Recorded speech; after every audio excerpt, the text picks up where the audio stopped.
একটা তথ্য আপনাদেরকে দিই। বর্তমানে মেডিকেল সায়েন্স প্রমাণ করছে একজন সুস্থ মানুষ সকাল থেকে নিয়ে সন্ধ্যা পর্যন্ত 1,60,000 বার শ্বাস প্রশ্বাস গ্রহণ করে। সকলে বলে সুবহানাল্লাহ। এই যে আপনি শ্বাস নিচ্ছেন, ছাড়ছেন, নিচ্ছেন, ছাড়ছেন, 1,60,000 বার। কয়বার? বিজ্ঞানীরা এখন প্রমাণ করে এই যে একজন সুস্থ মানুষ সকাল থেকে নিয়ে সন্ধ্যা পর্যন্ত 1,60,000 বার যে শ্বাস প্রশ্বাস নিচ্ছে, এর মাধ্যমে মানুষগুলা আল্লাহর অক্সিজেনের ভান্ডার থেকে 555 লিটার অক্সিজেন গ্রহণ করে। সুবহানাল্লাহ। জোরে বলেন না আল্লাহু আকবার। 555 লিটার অক্সিজেন আপনি প্রতিদিন গ্রহণ করতেছেন। বর্তমানে আন্তর্জাতিক বাজারে 1 লিটার অক্সিজেনের দাম হচ্ছে 100 থেকে 120 টাকা। তাহলে আপনি 100কে 555 দ্বারা গুণ করে দেখেন, আপনি আল্লাহর বায়ুমণ্ডলের ভান্ডার থেকে প্রতিদিন 55,000 টাকার অক্সিজেন গ্রহণ করছেন। সুবহানাল্লাহ। জোরে বলেন না আল্লাহু আকবার। এরপরও মানুষের কোনো শুকরিয়া নাই। এখন আমি যদি প্রশ্ন করি, এখানে অনেক মানুষ আছেন যারা দৈনিক 500 বার আল্লাহর নাম নেওয়ার সময় হয় না, ঠিক কিনা? কিন্তু আল্লাহ রাব্বুল আলামিন আমাকে আপনাকে রিজিক দিচ্ছেন, খাওয়াচ্ছেন, পড়াচ্ছেন, এরকম মনে হয় আছে না নাই? আল্লাহ রাব্বুল আলামিন বলেছেন, আফা হাসিবতুম আন্নামা খালাকনাকুম আবাসাও ওয়া আন্নাকুম ইলাইনা লা তুরজাউন। জোরে বলে আল্লাহু আকবার। আচ্ছা বলেন তো, এই যে আপনি দুনিয়াতে বাড়ি বানান, উদ্দেশ্য আছে না নাই?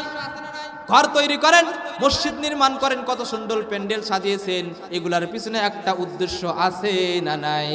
আছে না নাই? আল্লাহ রাব্বুল আলামিন আমাকে আপনাকে যে পৃথিবীতে পাঠিয়েছেন, উদ্দেশ্য আছে না? আল্লাহ বলেছেন, ওয়ামা খালাকতুল জিন্না ওয়াল ইনসা ইল্লা লিয়াবুদুন। জোরে বলে আল্লাহু আকবার। আল্লাহ তাআলা বলেছেন, আমি পৃথিবীতে 2টা জাতিকে পাঠিয়েছি, জিন জাতি এবং মানুষ জাতিকে পৃথিবীতে পাঠিয়েছি শুধুমাত্র কেবলমাত্র একমাত্র গোলামি বন্দিগি দাসত্ব করতে হবে কার? এই জন্য দুনিয়াতে আপনি যেটাই করেন গোলামি করতে হবে কার?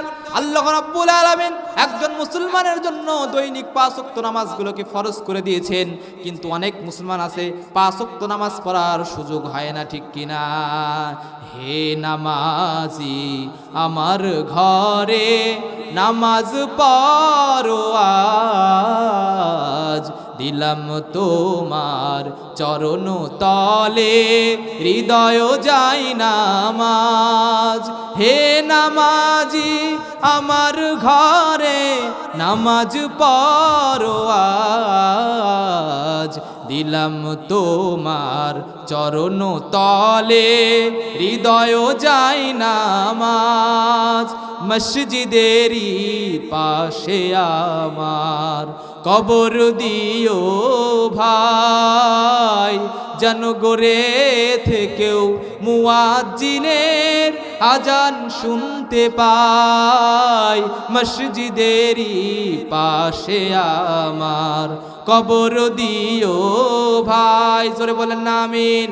কাজে আপনি দুনিয়াতে চাকরি করেন, ব্যবসা করেন, বাণিজ্য করেন, খেতে খামারে কাজ করেন, অটো চালান, ভ্যান চালান, রিক্সা চালান, একটা বিষয় সবসময় মাথায় রাখবেন, আল্লাহ রাব্বুল আলামিন কিন্তু আমাকে আপনাকে সৃষ্টি করেছেন ইবাদত করার জন্য, ঠিক কিনা? কথা বলেন ঠিক কিনা? এই জন্য আপনি যেটাই করেন ইবাদত বন্দি করতে হবে কার?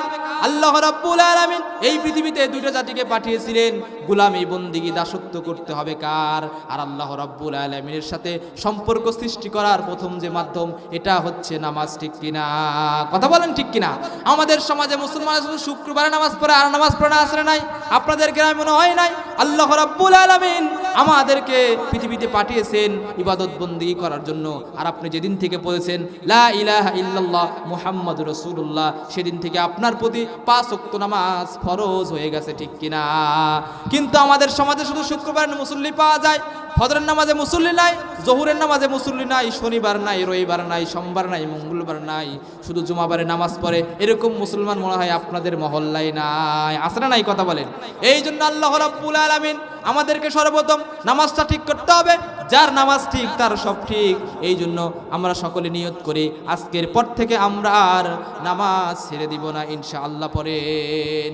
যতগুলো আলোচনা করেছি আল্লাহ তাআলা সর্বপ্রথম আমাকে আমল করার তৌফিক। বক্তা চলে আসছে, বক্তা বিদায় হওয়ার আগে আমি আপনাদের একটা ইসলামী সঙ্গীত শোনাবো, শুনবেন? শুনবেন তো ইনশাআল্লাহ?